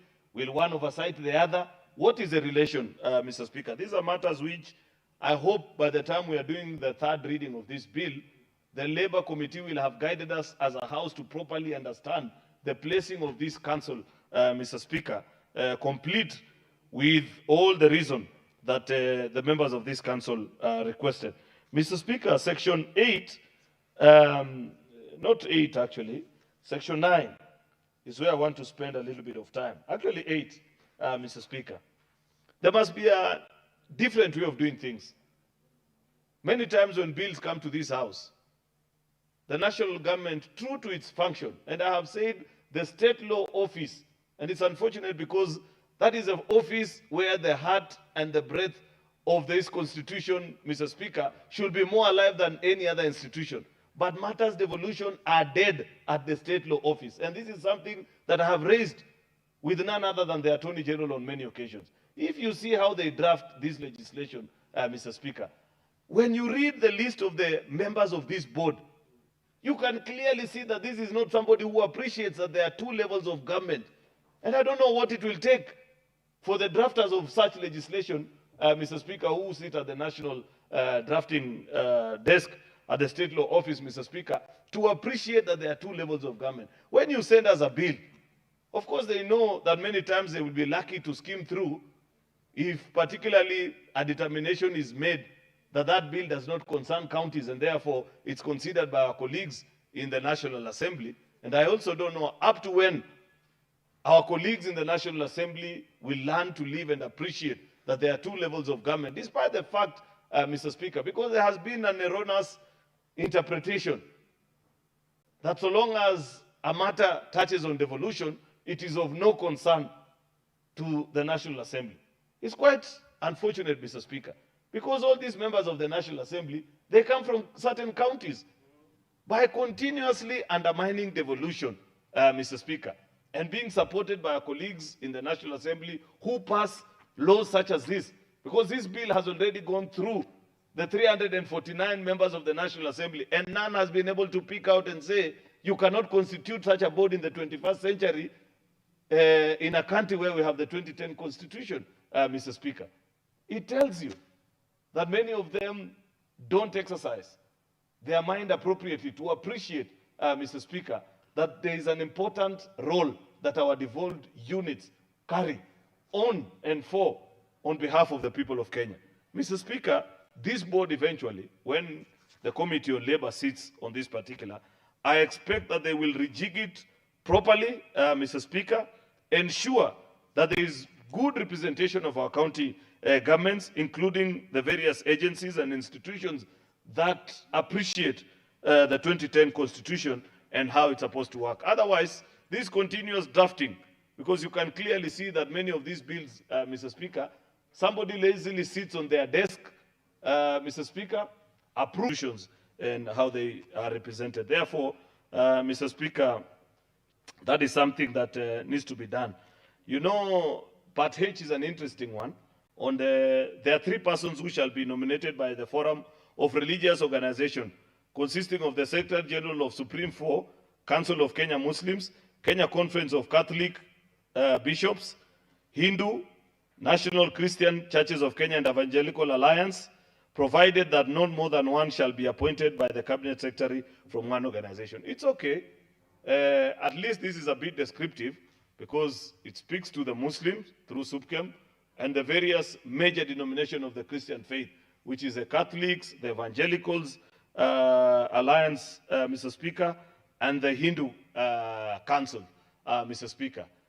But I don't think we have reached here, Mr. Speaker, where we can define, because you know this country very well, and I have nothing against Catholics like Omtata. I know he's a member of the Catholic faith and maybe many others. But when you compare one of the major denominations to the exclusions of the other, the Anglicans, for example, might arise in protest. I don't know which church Senator Kajwang goes to, Mr. Speaker. Oh, he's an Adventist, yes, I've just remembered. For example, the Adventist is a very major denomination with churches spread across the country. I don't know what is the total population of the Adventists vis-a-vis the Catholics, the Anglicans, for example. Therefore, this proposal that is being put here to mention a specific church denomination, Mr. Speaker, may give us trouble. Unless we had a religious council that will give us the censors to establish. I prefer the previous mode of drafting because we have done other laws, the IBC law and so many others, where we have just left it to the interreligious council to sit down amongst themselves and make a determination. But to pick a specific major denomination, in this instance, the Catholic Church, Mr. Speaker, may put us in trouble with the rest of the denomination. Because, Mr. Speaker, they say to name one is to exclude others. And that is something that we need to perhaps bring a better understanding. And when members of the Labour Committee, I don't know if they're in the House this afternoon, Mr. Speaker, sit to consider that particular matter, that is an item that they need to address this House on, so that we are clear about it, Mr. Speaker, on what is the response by the other religious bodies on that kind of inclusion, Mr. Speaker.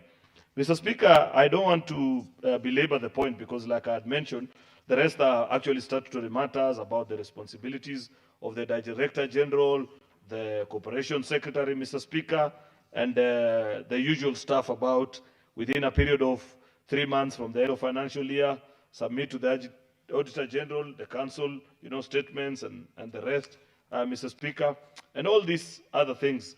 that continue, Mr. Speaker, to form part and parcel of our legislative forming duties. Therefore, Mr. Speaker,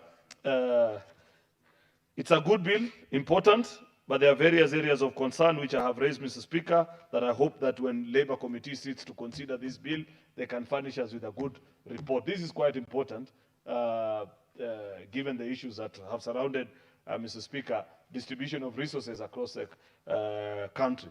You know, for example, Mr. Speaker, that today, as we sit here, much as we did for the county governments, the issue of conditional grants, our colleagues in the National Assembly have never made a similar pronouncement on national issues, Mr. Speaker, particularly where public officers have the discretion to determine where to place certain government projects, Mr. Speaker. What is a guiding factor in making that particular decision? There are many times, Mr. Speaker, where you find an officer sits at a government office because they come from Kericho, then they determine, they're supposed to be built something here. You take it to Kericho. Sometimes even programs that have got absolutely nothing to do with the regions that they come from, but out of just this desire, wanting to maybe be popular or I don't know, do what, many institutions actually, and there are regions that have suffered under that kind of political patronage over the years, Mr. Speaker. The Ministry of Health, I don't know which other ministry, Mr. Speaker, National Treasury as well. This council will address such matters, Mr. Speaker, and it is important that we give it the sufficient powers to ensure that we spread development evenly across the country. With those many remarks, Mr. Speaker, I beg to move and request the Senator for Nandi, Senator Samson Cherargei to second.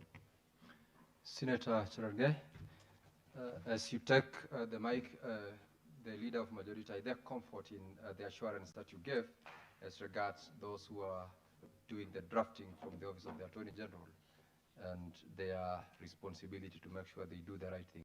I'm sure the AG is listening and will definitely take responsibility in future legislations that come to this House. Senator Fonandi.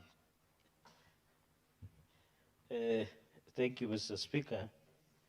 As I rise to second this bill, this very critical bill, I want to pick it from where the majority leader was able to move the bill to make a few observations, because the rest of the bill is more of cleanup.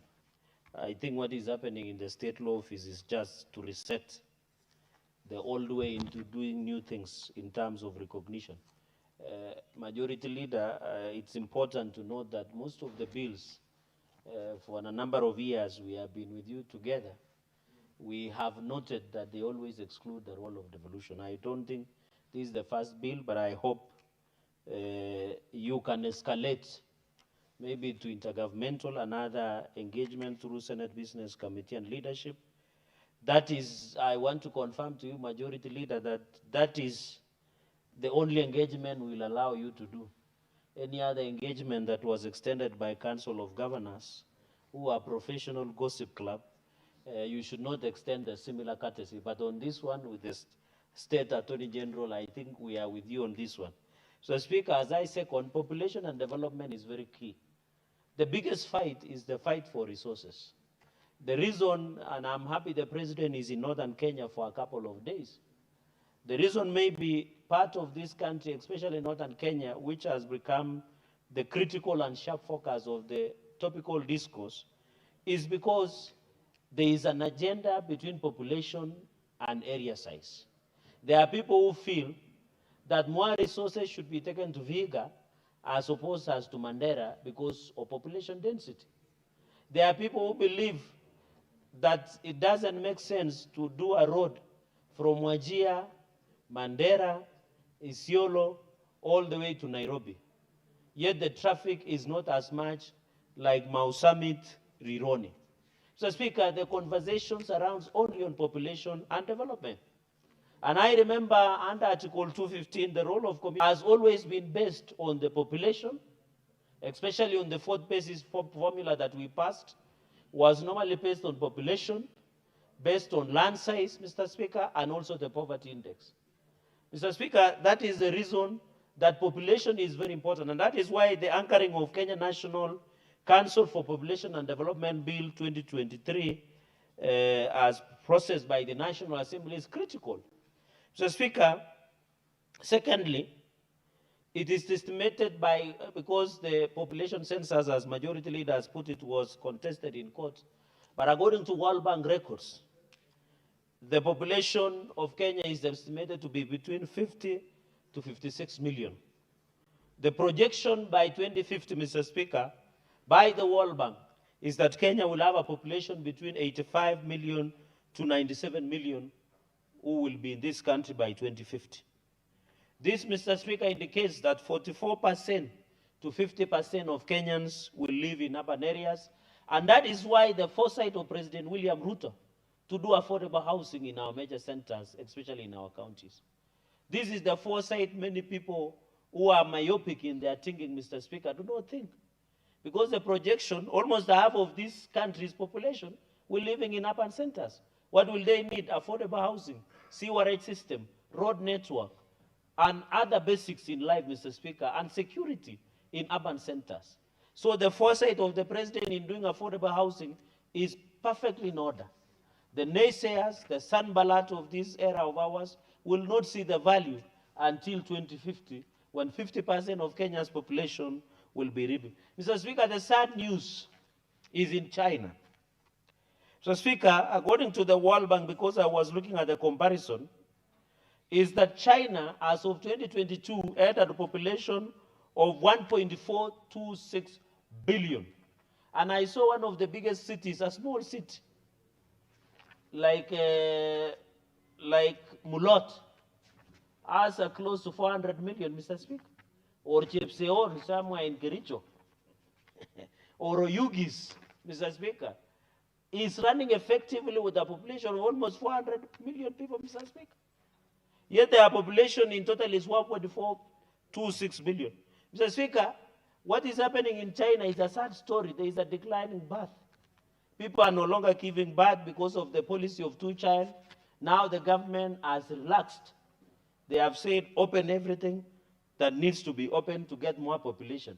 But by 2050, the population would have declined to 1.3 billion. In Kenya, the average family size is 6. If you are a senator and you are doing below 6, you are doing badly. That will undermine the growth of, in terms of even resources, Mr. Speaker, development, Mr. Speaker, and even the issue of voting. We are politicians, Mr. Speaker.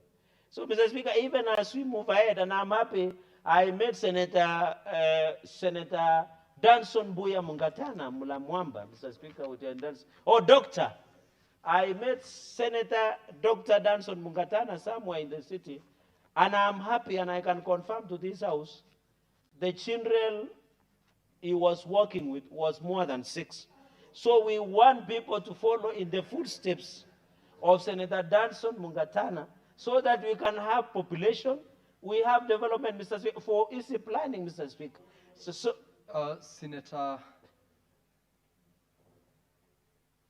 wait, I've not given you the mic.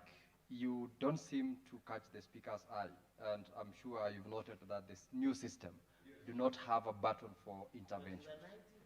The only way you can catch the eye of the speaker is probably to raise up your hand and or shout. And Senator Kajwang, I noted that you are not at ease when Senator Cherargei was contributing. What is your intervention, Senator Kajwang?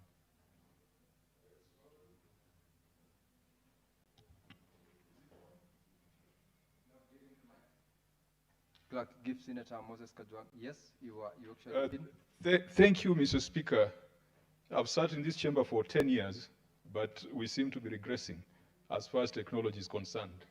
But my point of order was, as Senator Cherargei seconds this particular bill, is in order to celebrate Senator Dr. Danson Mungatana for having upwards of 6. I think even my deputy party leader, Senator Osotsi, when we went for his celebration, he introduced his children and said, put a rider, that those are the ones that I know for now. So is it in order to celebrate people like Dr. Mungatana and Senator Osotsi for having many children, when Kenya's population policy aims at reducing the fertility to 2.6 births by 2030? 2.6. and aims at increasing contraceptive usage to 70%. Mr. Speaker, how can Senator Cherargei celebrate a population policy of that nature? That Senator population Kajwang. policy should be shredded. Senator Kajwang, take your seat. Senator Cherargei's celebration was to the extent of the number of children that the Honorable Dr. Mungatana had on that particular day they met in the streets. He did not speak to the policy and thereafter. So, Cherargei, proceed to contribute on your point. I rule you out of order, Senator Kajwang. Senator Cherargei, proceed to second the motion. You know, my chair is in the eye of the storm this week, and it is understandable. But you know, Mr. Speaker, on a lighter note, you know, you cannot disclose the children of a Luya man because they are never known. They are all over like the Abraham season. So, Mr. Speaker, at least for Senator Dr. Matso Mungatana was, so the deputy party leader I know is my neighbor, and when we went for his celebration, we saw quite a number. Mr. Speaker, Nigeria is doing very well with 359 million. I think what I was referring to is to analysis of Kenya National Bureau of Statistics, Mr. Speaker, where they found in northern part of Kenya, a family has an average of 6 children. Mr. Speaker, this population density will go in line with development. We must agree, like for example here, Ruiru, the per square kilometer that live in Marsabit and the ones that live in Ruiru is totally different. Within 1 square kilometer, you will get up to population of 12 households per square kilometer, Mr. Speaker. So that is my argument, Mr. Speaker, on the issue of human capital development. I'm happy the World Bank, Mr. Speaker, has recognized that human capital development is very, very important. And to the information of my chair of Public Accounts Committee, China is giving out incentives to get more children as a way of improving so that they can stop declining. I was, Mr. Speaker, with a friend who is a French, and they were telling me the more you give back, the more you get incentives. But I want to discourage the Kenyan government having people like Senator Otsosi, Senator Dr. Mungatana. If you give them incentives, including Okiya Mutata, they might get up to 100 children, which will strain on our hard-earned resources in this country. So, Speaker, finally, because it's a very straightforward matter, or there was a, I don't know whether Senator, through the chair, whether Senator Kajwang was, Akuku Danger was a voter in his county. You should see the value of Akuku Danger because he has more than 100 children. The issue of IMF, Mr. Speaker, the issue of poverty index, this will go hand in hand with population. Mr. Speaker, this council is very critical because they will assist in terms of projection to Commission of Revenue Allocation, Mr. Speaker, to projections and midterm plans by both the national and county governments. Mr. Speaker, I think we will amend at the third reading clause number 8, Mr. Speaker, to ensure counties are and they are able to be part and parcel of this board because we want them to have a fair share. Not the Council of Governors, because, Mr. Speaker, you and me know as lawyers that Council of Governors is not anchored in law. It's basically a club of professional gossip members that they need to transform. And I think those are policy issues, Mr. Speaker, we should be sitting to discuss. They should bring that to anchor. County Assemblies Forum, the SOCAT, AMCA Association, and also Council of Governors, Mr. Speaker. I have seen, Mr. Speaker, because this issue of population and development going on, and I want to inform the majority leader that the governors who are enjoying retreat somewhere in Kilifi, when most of their population are languishing in poverty, including in Kericho, Mr. Speaker, most of them are proposed equitable shareable revenue of 534 billion. And I want to appeal through the majority leader and members of this House, Mr. Speaker, through you, that our Finance and Budget Committee should not meet the Council of Governors to discuss anything in terms of resource allocation until they honor the constitutional obligations in appearing before the Senate committees, Mr. Speaker. That is the only decent way, Mr. Speaker. And my question, Mr. Speaker, in conclusion, why are you afraid to account for Accountability is part of principles of leadership and integrity by Chapter 6. And Article 10, the rule of law, good governance. Good governance means that you are able to account for the resources you are giving. Mr. Speaker, if you feel the accountability is too much, take a walk, resign. Allow other Kenyans to occupy those offices. Mr. Speaker, even in your house, when I grew up, I used to see my mother oversighting my father. When he goes and sells a cow in Chepterit, there is a place called Chepterit where we sell cows every Wednesday, Mr. Speaker. I used to hear my mother asking my father, where are the proceeds of selling the cow? That is also part of oversight, Mr. Speaker. That is what Senator Ososi is just asking. But now we are escalating to the level of the, Mr. Speaker.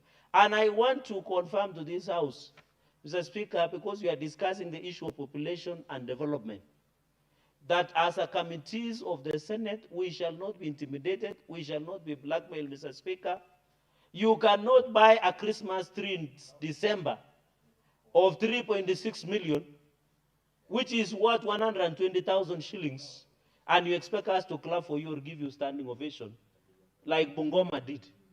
You cannot do an housewarming party for the speaker, like what happened in Viga, where Senator Otsosi comes, and you expect the committee to celebrate and give you a clap, Mr. Speaker.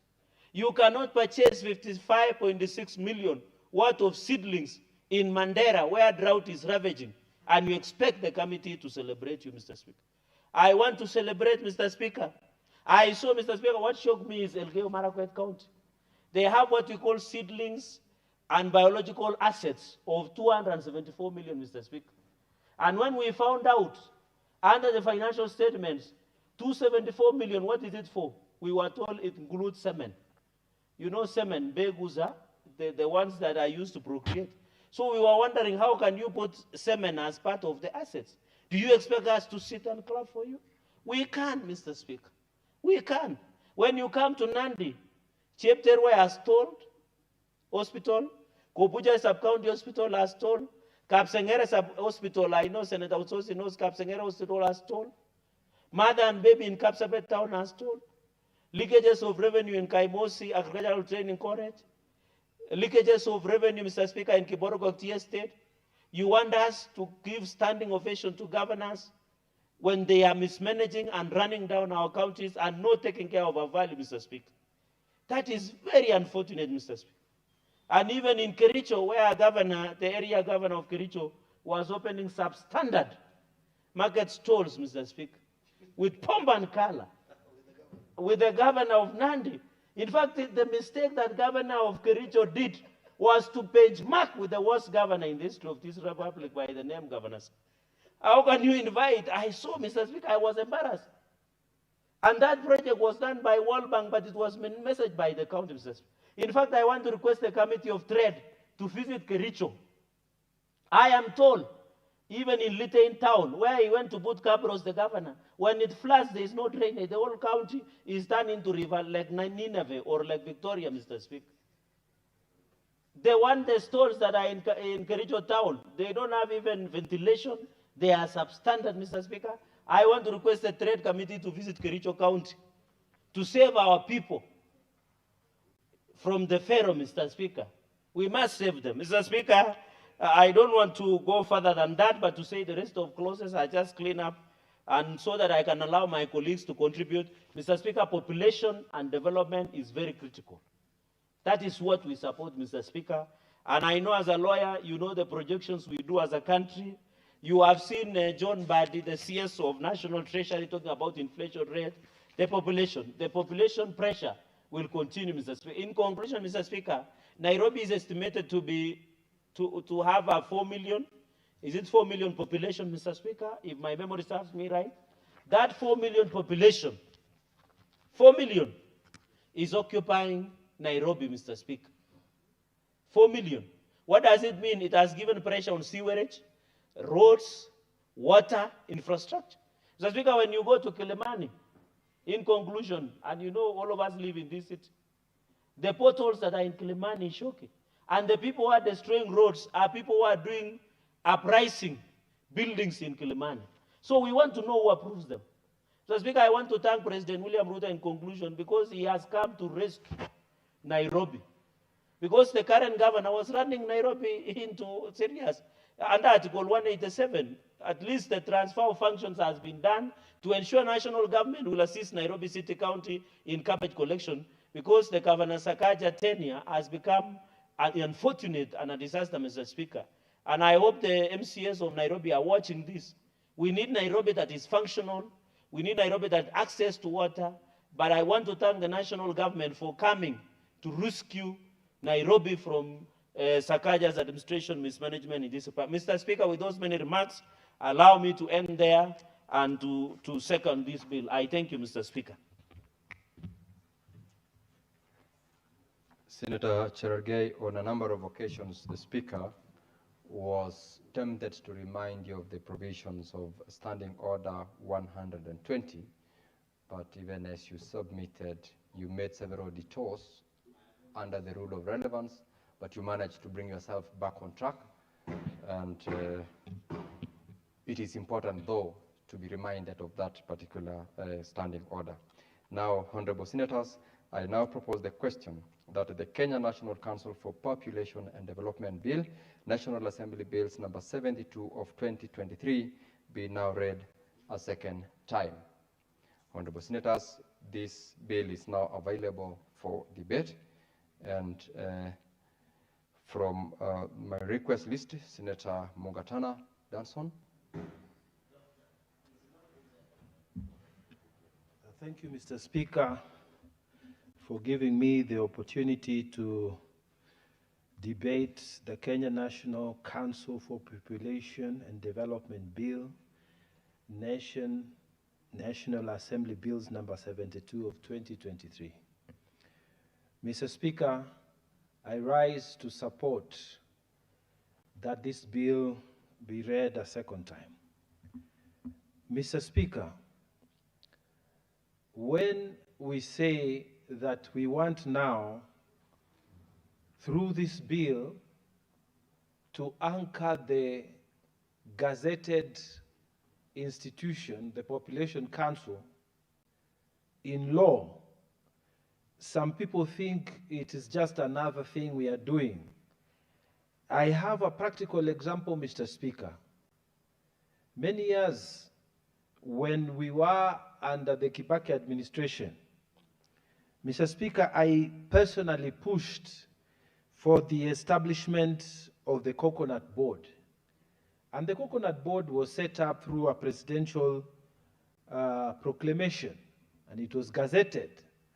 But, Mr. Speaker, without a proper law to anchor that institution, with time, Mr. Speaker, and administrations that followed, they were denied budgets, Mr. Speaker. They were not given a proper budget line. As a result, the Coconut Board went on to die a natural death. Mr. Speaker, so when we say that we want to anchor this particular institution, the Council of Population, in law, we are not doing something that is in the air. We are doing something that will ensure that this organization will continue to subsist even beyond the current administration and future administration, and it will only be possible to remove it if another law is passed that will remove this from existence.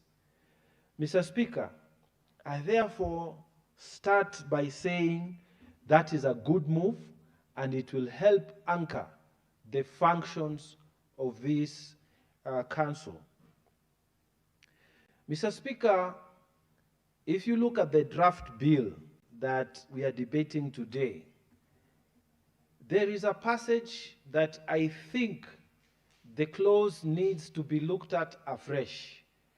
Mr. Speaker, this type of drafting has been criticized before, but I want to put it again on record, that it is wrong for someone to sit here in Nairobi and decide that the only county of the 47 counties in Kenya that needs to host a headquarter of any important institution is Nairobi.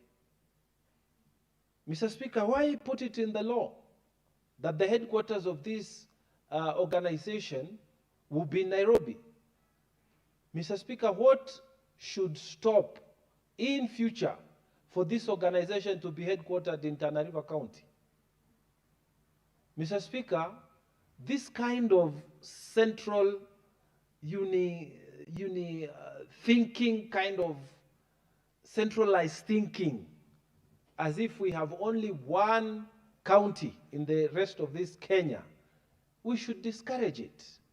And the drafters in the office of the Attorney General, maybe they are old people, they need to go on retirement. They need to know that this country now has 47 counties. You don't draft a bill that subscribes the headquarters of an important organization such as this in Nairobi and make it very difficult for future counties to inherit that, that facility. Mr. Speaker, as we sit here today, there is no national headquarters in Tana River County. No building, no structure from the national headquarters. So here in Nairobi County, there are so many headquarters, there are so many institutions that are headquartered here. Why should we pass this law that says that even the National Population Council should be headed in Nairobi? Why? Mr. Speaker, new thinking needs to be injected. I represent this Senate in the Pan-African Parliament where we sit in Johannesburg on behalf of this country. Mr. Speaker, when you look at the South African setup, you have the Parliament sitting in Cape Town, many miles away. You have the judiciary in Johannesburg. You have the executive in Pretoria. And this is the kind of thinking that we should have. Why should the Population Council be put here? If you don't want to bring it in Tana River, why not bring it here to Machakos? Why are you congesting Nairobi? And you are a Population Council. And you know one of your functions is to make sure that there is balanced development. Why not take it to Mombasa? Why not take it to Nakuru? Why not take it to Kisumu? Mr. Speaker, we've got to have more creative thinking within the cadres of the drafters. Don't just copy-paste old legislation that have been passed by time. I appeal to the Committee of Labor in the Senate to have a clean look of this and make an amendment. And if you don't, I will propose that amendment. We should remove that kind of old legislative drafting. But Mr. Speaker, coming to the importance of this law, this law is so critical, Mr. Speaker. It is so critical that we should have a proper population council, and it should be funded adequately. Mr. Speaker, we were in Uganda for the East African Games. And for those like me who would go out to jog outside, just there in Kampala, you would see a very nice big building that is the center of population statistics in Kampala. Kenya, we don't have that. And Mr. Speaker, this is a smaller economy by far, but they have started doing things that are even surprising us. Mr. Speaker, we should have done that. We should have passed this law a long time ago. We should give adequate facilitation, adequate funding to this organization when it is anchored in law. Why? Because, Mr. Speaker, its functions are very important. When you come to youth and employment, many of us in our age now, we have children who are graduating or are in postgraduate in university. And these children are all coming out in their thousands every year into the job market. Mr. Speaker, we need a strong population council that is anchored in law, that will be able to do planning. For example, Mr. Speaker, we'll need to have a plan on industrialization. Where are these industries supposed to be? How should we locate them? When the potential investors come to Kenya, where should they be encouraged to go? What are the demographic trends that will guide location of factories, amongst other factors? So that, Mr. Speaker, we can use the data, accurate population data, to enable proper planning for the youth population that is coming out. Mr. Speaker, health facilities. Many times, Mr. Speaker, we've had huge campaigns.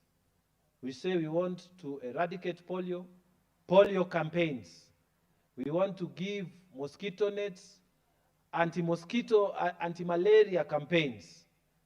Now, most times, Mr. Speaker, what we have seen is very unscientific and very discriminatory practices coming from the Ministry of Health headquarters.